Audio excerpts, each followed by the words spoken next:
astăzi aici, la Biblioteca Județeană, pentru a sărbători ziua de 1 decembrie, ziua națională. Voi sunteți clasa a doua de la Școala Ștefan cel Mare. Sunteți mai mititei, la școală nu studiați istoria României, dar de la părinți de acasă, de la televizor, de la doamna învățătoare, ați mai aflat și ați mai cules informații despre istorie, despre istoria României, despre ziua națională și ce se sărbătorește de 1 decembrie. Este ziua națională declarată în 1990, se sărbătorea și pe 24 mai, dar asta nu mai... Important e ce facem acum, de ceva ani.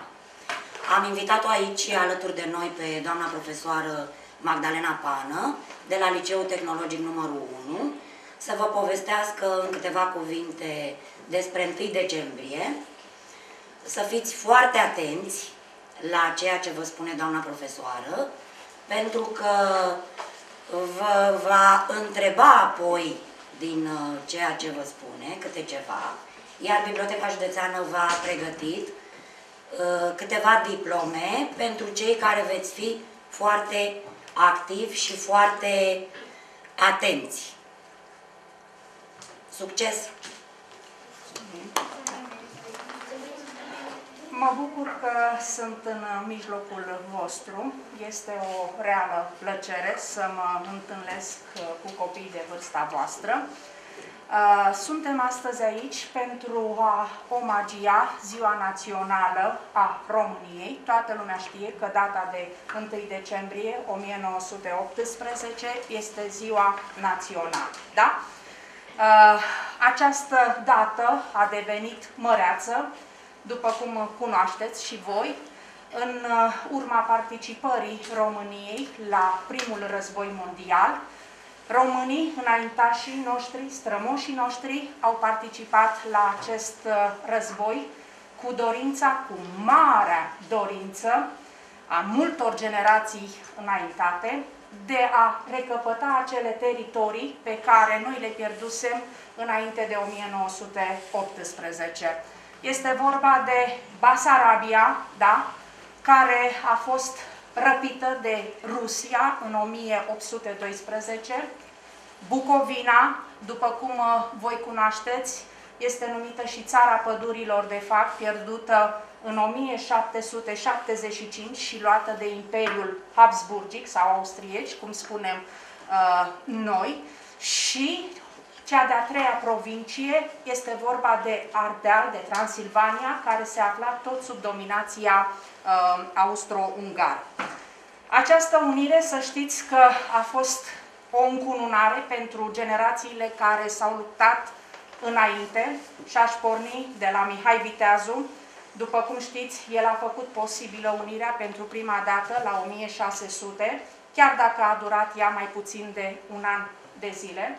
Apoi, la 1859, când Alexandru Ioan Cuza reușea să unească Moldova și țara românească, România mică, și iată că venim acum, în 1918, la România mare.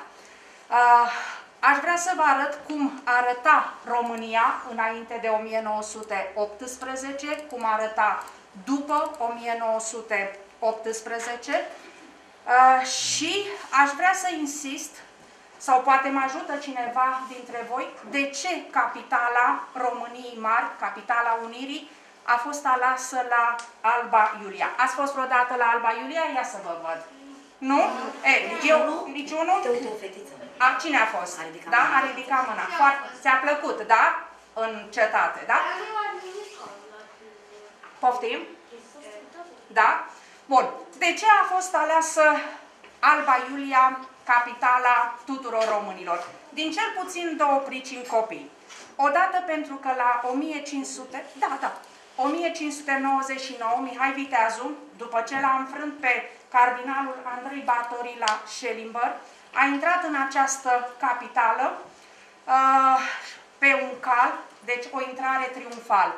A doua pricină, a doua cauză, este că la 1784 Marii mucenici, martiri ai neamului, Horea și Cloșca, tot aici pe platoul de la Alba Iulia, au suferit supliciu frângerii pe roată, pentru că au avut curajul să ceară o viață mai bună pentru semenii lor.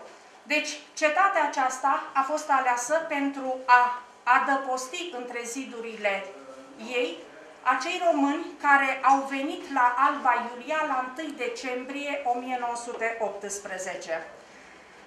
Aveți acolo în imagine drapelul României mari, da? Cu coroana regală, despre care aș vrea să vă spun și câteva cuvinte puțin mai târziu. Vreau să vă spun că acei români care au venit atunci la Alba Iulia au fost în număr foarte mare, peste 100.000 de oameni.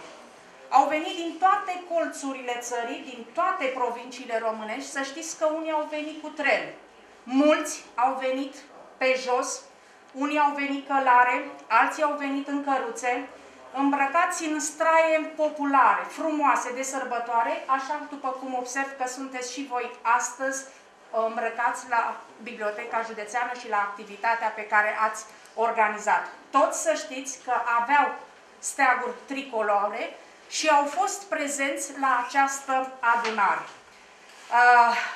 Ion Inculeț este un reprezentant al Basarabiei, da? Cel care la 27 martie 1918 decreta unirea acestei provincii cu țara. Un alt este actul unirii de la Chișinău, da?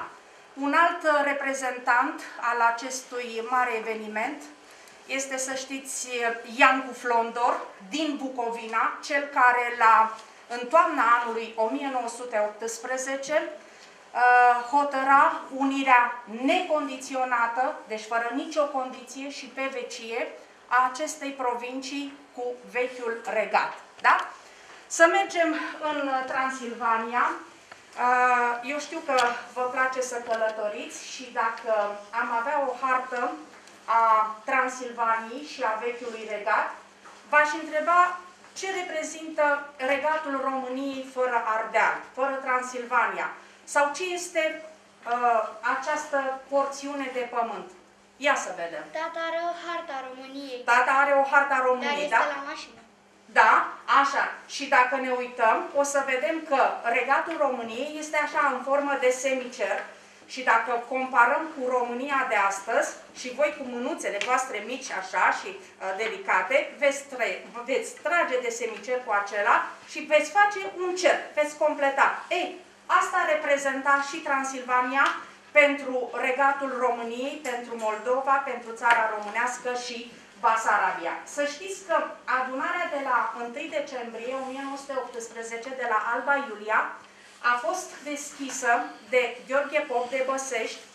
Documentul pe care l-ați văzut puțin mai înainte și care s-a numit Rezoluția Unirii, aveți în imagine, a fost citită de către Vasile Goldiș și se hotăra unirea tuturor românilor și a provinciilor locuite de români cu țara. Să știți că în momentul în care la Alba Iulia avea loc această mare sărbătoare, în București, reveneau regele Ferdinand și regina Maria. Nu putem să trecem peste acest episod. Poate unii dintre voi o să mă întrebați de unde reveneau. Reveneau de la Iași, pentru că Bucureștiul fusese ocupat, da?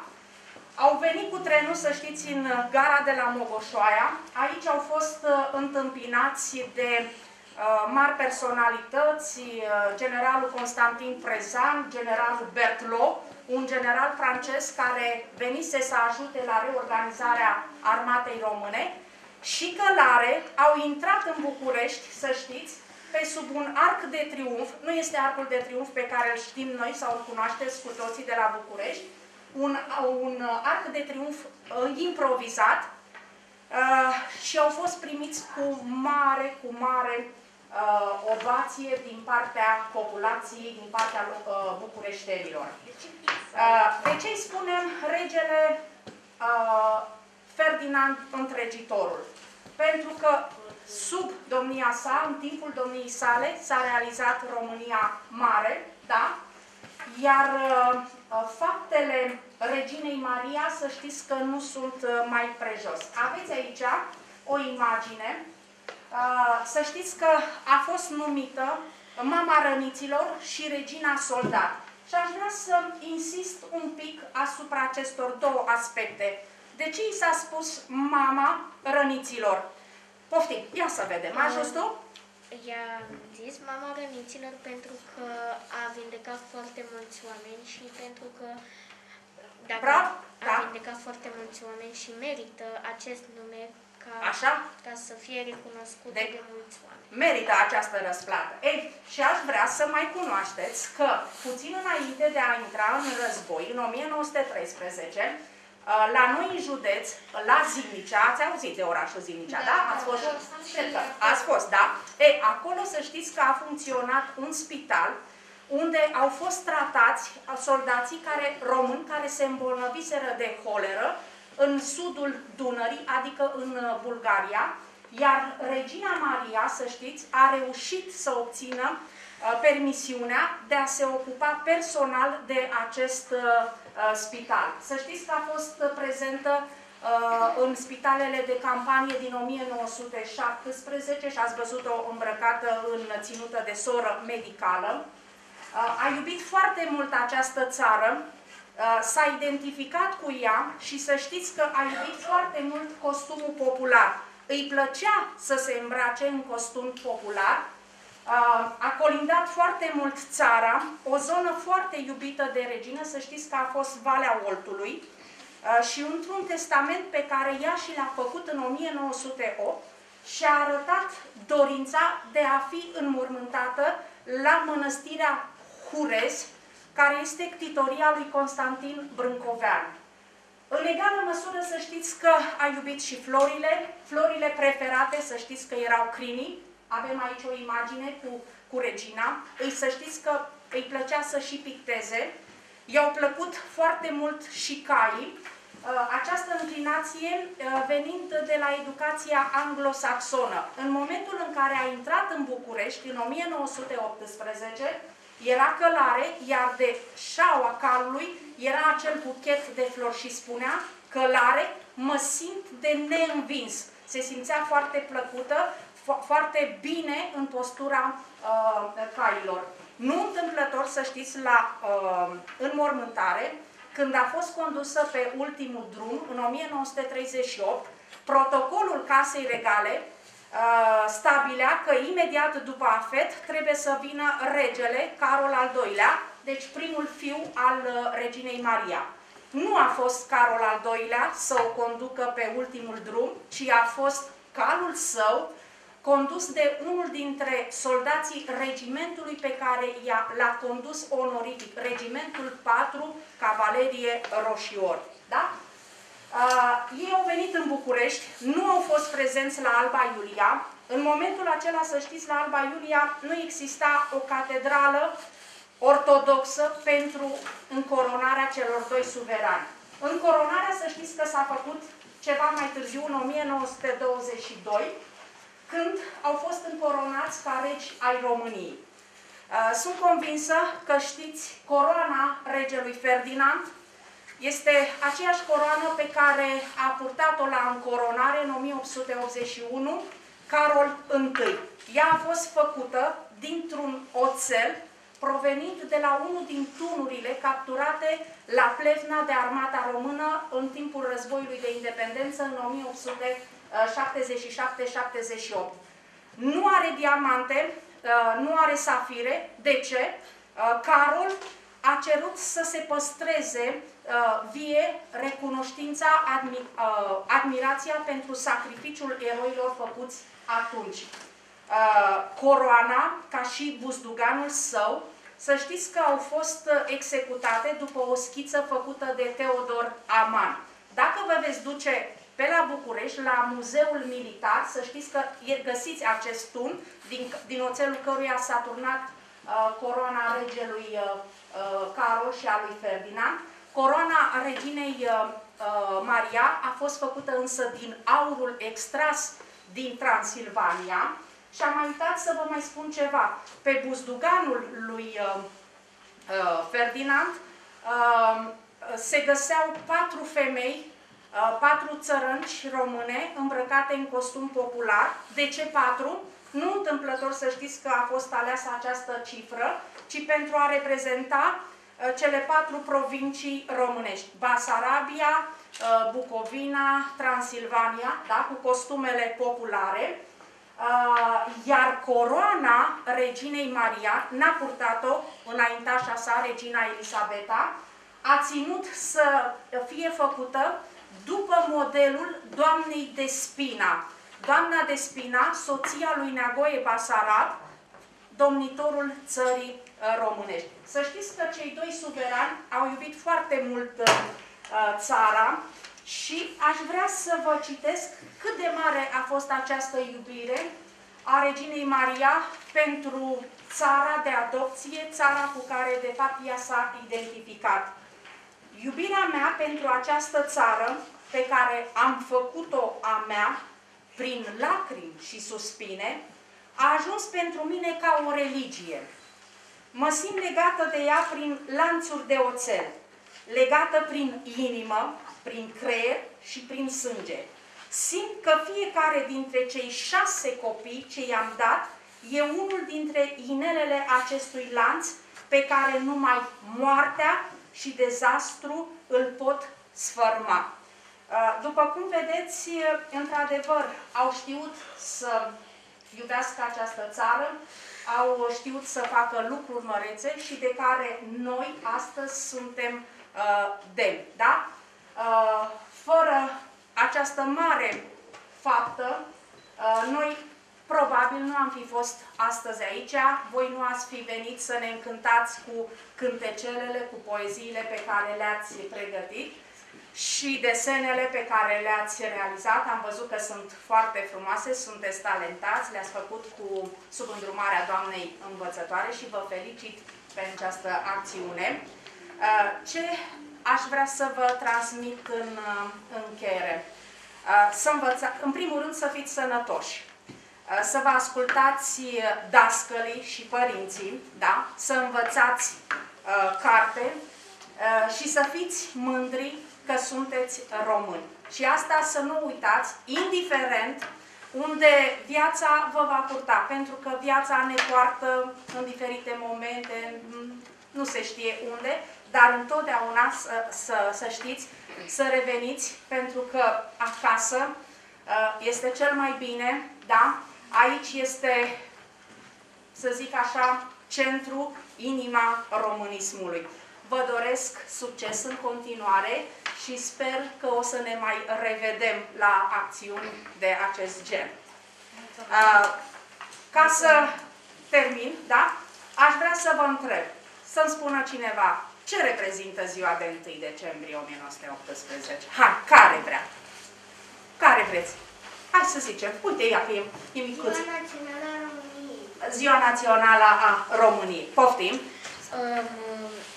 8 decembrie înseamnă că România e sărbătorită pentru ziua care s-au reunit. S-au reunit, așa. S-au reunit și e sărbătorită în acest fel pentru a oamenii să-și dea seama, pentru că trăiesc într-o țară foarte frumoasă și așa, chiar iubită. Bravo! Și să-i cinstim pe înaintașii noștri, pe cei care au făcut această Românie mare. Poftim! Noi sărbătorim această tradiție prin felul când au reunit țara. Da.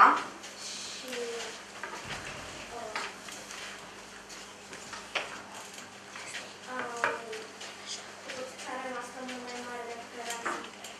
Era mult mai mare, corect? Așa este, da? Normal. Deci împlineau o dorință mai veche a multor români, a multor generații care s-au jertfit pentru această Românie mare, da? Cum îi spunem noi. Bravo, bravo. Și ce vrei vrei să ne mai spui ceva? Nu. Da. Da, da. Bun. Am înțeles că ați pregătit și câteva poezii sau o mică activitate. La 1 decembrie sărbătorim Ziua Națională a României. Însemnătatea zilei de 1 decembrie. 1 decembrie este Ziua Națională, potrivit Constituției României din 2003, articolul 12 alineatul 2.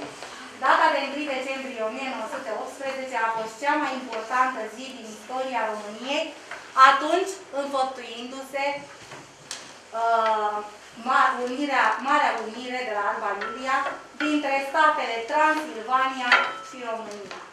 Pași în realizarea unirii. De-a lungul istoriei, țara noastră a trecut prin sute de războaie și din această cauză românii au ajuns să fie împărțiți în 3 provincii. Eu v-am mai spus vouă lucrurile acestea.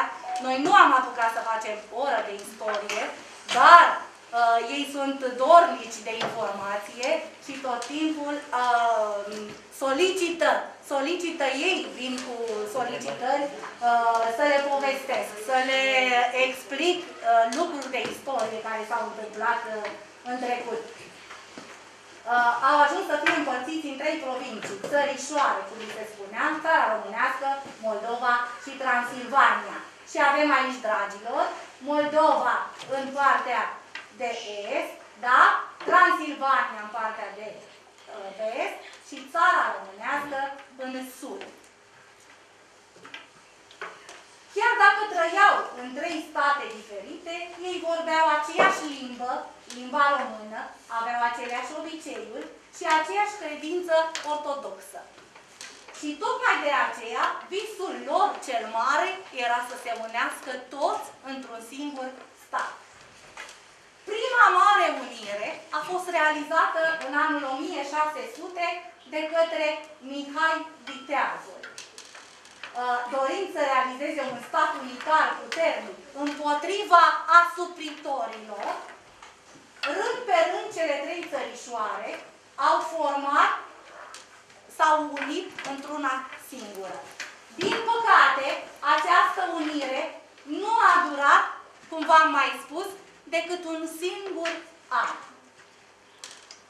Titulatura folosită de voievodul Mihai Viteazul a fost de domn al țării românești și Ardealului și a toată țara Moldovei. Următoarea unire a fost în anul 1859. A fost numită Mica Unire. Pe data de 24 ianuarie, în fiecare an, sărbătorim această Mică Unire, când în anul 1859, sub conducerea lui Alexandru Ioan Cuza, s-a unit Moldova cu țara românească. În 1859 s-au organizat alegeri în țările române. La 5 ianuarie, la Iași, a fost ales domn al Moldovei, colonelul Alexandru Ioan Cuza, iar la 24 ianuarie, la București, a fost ales domn al țării românești, tot colonelul Alexandru Ioan Cuza. Prin dubla sa alegere, ca domn la Iași și la București, la 24 ianuarie 1859, românii au înfăptuit o unire adevărată. Din 1862, Principatele Unite adoptă oficial numele de România cu capitala la București. Anul 1918 reprezintă în istoria poporului român anul triumfului idealului național, anul încununării victorioase, anul Marii Uniri. Unirea tuturor românilor s-a înfăptuit sub sceptrul regelui Ferdinand I. La 1 decembrie 1918, Adunarea Națională de la Alba Iulia, constituită din 1228 de delegați și sprijinită de peste 100.000 de persoane, adunate la eveniment din toate colțurile Ardealului și Banatului, au adoptat o rezoluție care consfințește unirea tuturor românilor din Transilvania și întreg Banatul, cuprins între râurile Mureș, Tisa și Dunăre, cu România. Avem aici imagini, dragilor, de la Marea Adunare Națională de la Alba Iulia, Da? Ia uitați câte persoane au participat. Da?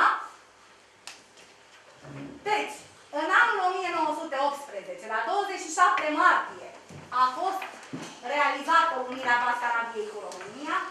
Între 15 și 28 noiembrie 1918, unirea Bucovinei cu România, iar la 1 decembrie 1918, unirea Transilvaniei, Banatului, Crișanei și Maramureșului cu România, dragilor, și astfel s-a format România Mare. Da? Acestea documentele care atestă Marea Unire de la 1 decembrie 1918. Uitați-vă că la această adunare au participat români din toate colțurile țării, din Arad, din Bistrița, din Brașov, din Sibiu, din București, din Poiana Sibiului. Da? Și în fiecare an, la 1 decembrie, așa cum și noi astăzi sărbătorim, tot poporul nostru român sărbătorește Ziua Națională a României prin depuneri de coroane, da? Prin paradă militară. Ați văzut și ați participat, sunt convinsă, în ultimii ani am fost mai, ca să zic așa, văduviți de aceste, da, vitregiți de aceste sărbători și de aceste manifestări, dar bănuiesc că anul acesta vom avea parte de defilare și paradă militară, așa cum toți ne dorim și așa cum merită. Acestea au fost, acest lucru am vrut să punctez despre Ziua Națională a României. Ce să vă zic? Nu vă spun decât să fiți sănătoși, să fim sănătoși cu toții, să putem să ne bucurăm în continuare de țara noastră, să ne mândrim oriunde în lume și oriunde vom merge cu faptul că suntem români, că trăim și simțim românești. Da? Să vedem, nu? Pentru această activitate ar fi trebuit mai la sfârșit așa, dar după ce prezentăm și poeziile, dar până atunci vreau să vă mânez câteva diplome. Bogdan Deian,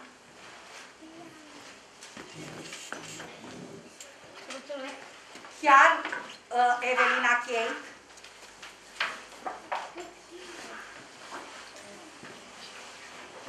pentru felul în care v-ați prezentat desenele și proiectele pe care le-ați făcut. Cioaca Alexia, nu este, Ciobanu Andrei,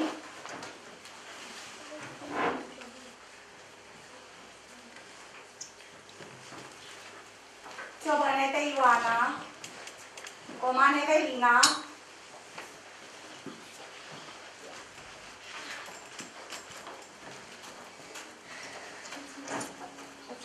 Cristian Robert, Dat Robert,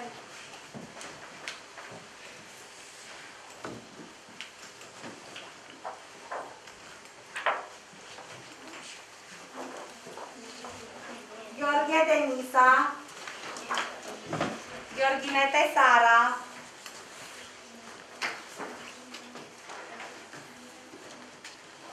Ian Tudescu Teodor,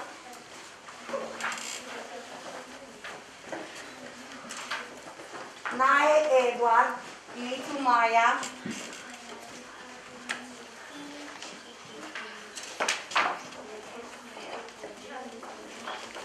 Oprea Antonia, Păunica Anca,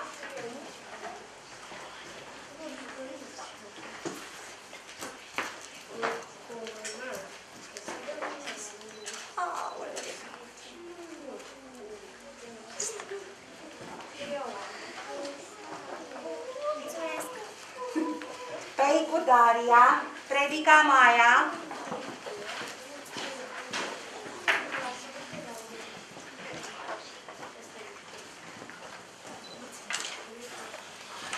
Puiu Clarisa, Rădulescu Bianca,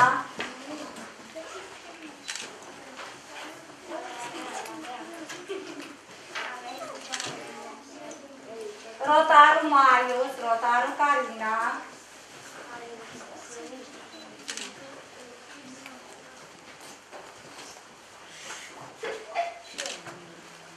Sima Maria, Stan Laurențiu, Telegaru Natalia,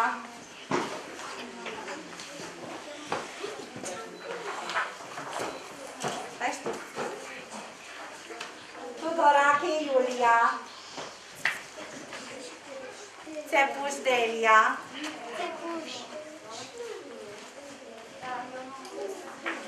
Vaidiș Justin,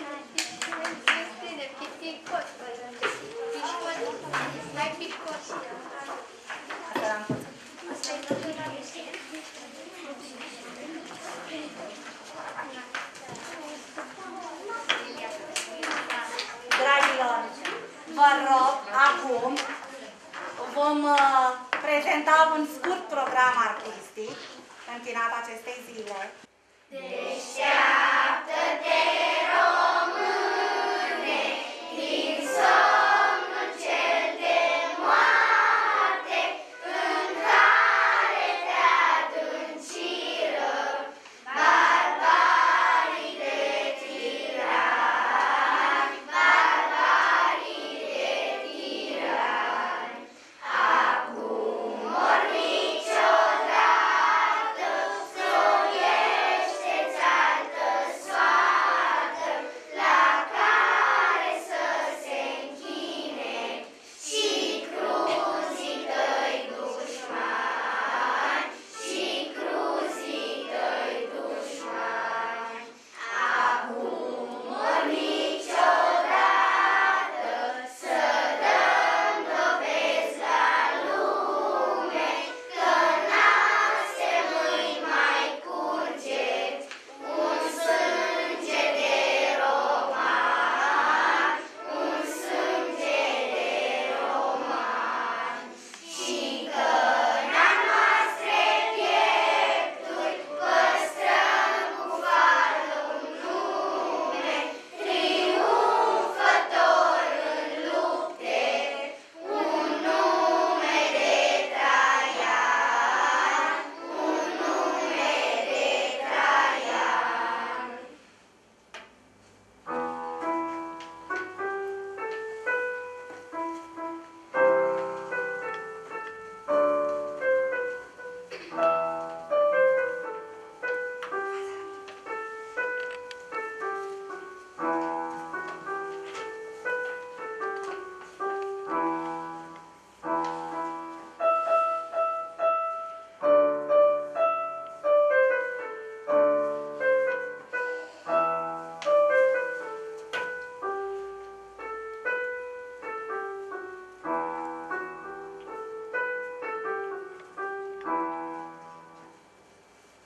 Întâi decembrie e azi, e sărbătoare peste brazi, e sărbătoare în România, românii își cântă bucuria.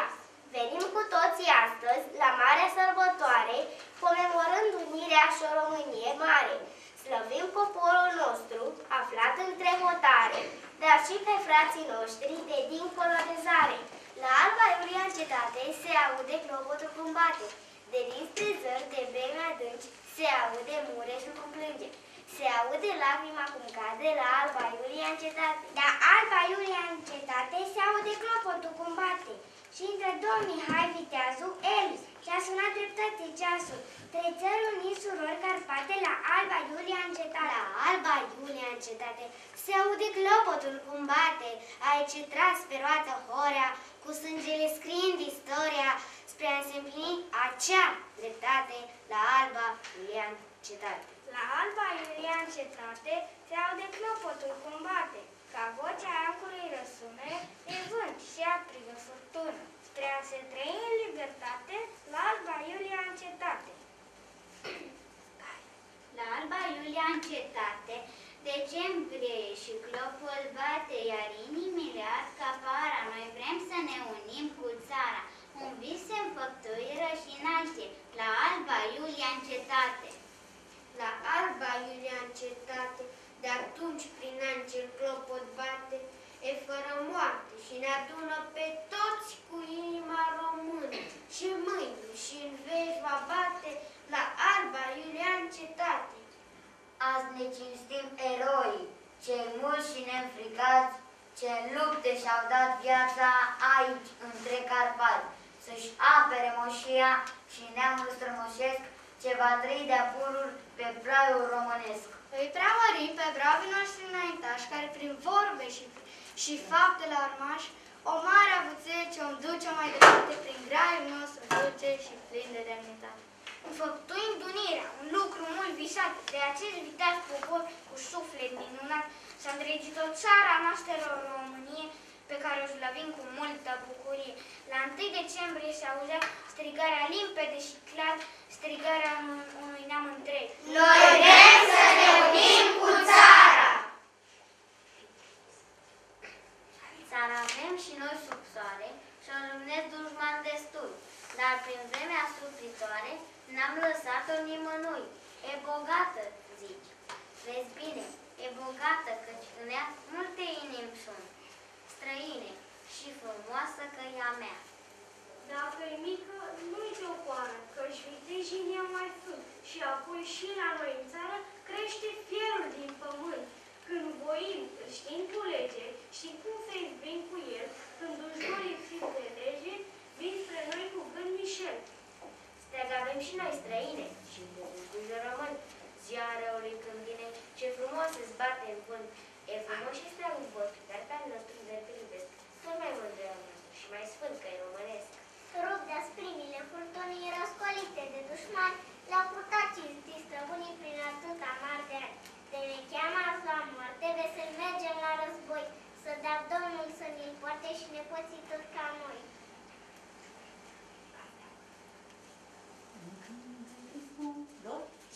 Un cântec istoric ne aduce aminte că frații în veci vor fi frați. Un cântec de luptă bătrân ca unirea, voi compatrioți ascultați. Un cântec de luptă bătrân ca unirea, voi compatrioți ascultați. Treceți batalioane române Carpați, arme cu frunze și flori, vă așteaptă izbânda, vă așteaptă și frații cu inima la trecători. Vă așteaptă izbânda, vă așteaptă și frații cu inima la trecători. Dealul la dealul, la dealul ne cheamă, Delia e numără noi. Sărută-ți copile, părinții și frații și apoi să mergem la război. Sărută-ți copile, părinții și frații și apoi să mergem la război. Neamul nostru ne-a cu stare între ceruri și pământul, nu-i tripeac venit călare dintre cele patru vânturi. N-am furat la nimeni țară și nici cer, că le-am avut de la prima scânteioară, de la primul început. Neamul nostru e foc și apă, e pământ și este cer. Cine poate să priceapă nepătrunsul său mister? Sus ridică fruntea, vrednice popor. Când vorbim o limbă și purtăm un nume, toți să avem o țintă și un singur dor, mândru să se înalțe peste toate în lume steagul tricolor.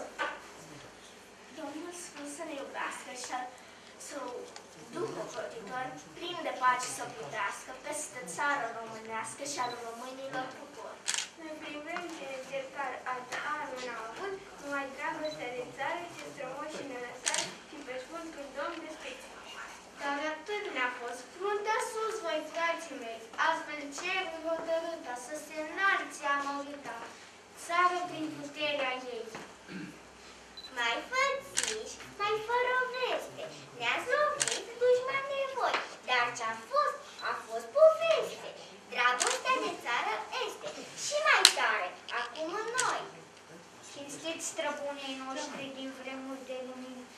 suntem încă oameni, noi mai suntem stăpâni și dârgi ne ținem încă pe plaiul românesc, în legea cea străbună și în dreptul strămoșesc. O, Doamne, bun plătite din moși și din străbuni, ascultă, noastră rugă, noi vrem să fim oameni. Nu vrem ca alte neamuri să ne dezbine țara. Aceasta este rula, ce înalță toată țara. Țară dulce și frumoasă, mie îmi par cea mai aleasă. Cer albastru ca tine nu găsesc în lume eu. Și când prima aia auriști, ea pe mai agostit. La 1 decembrie auzim super limpede și clar strigarea unui neam întreg, noi vrem să ne unim cu țara. La mulți ani iubită în țară, în care fără să fie alții, mai frumoasă, mai frumoasă, mai bogată.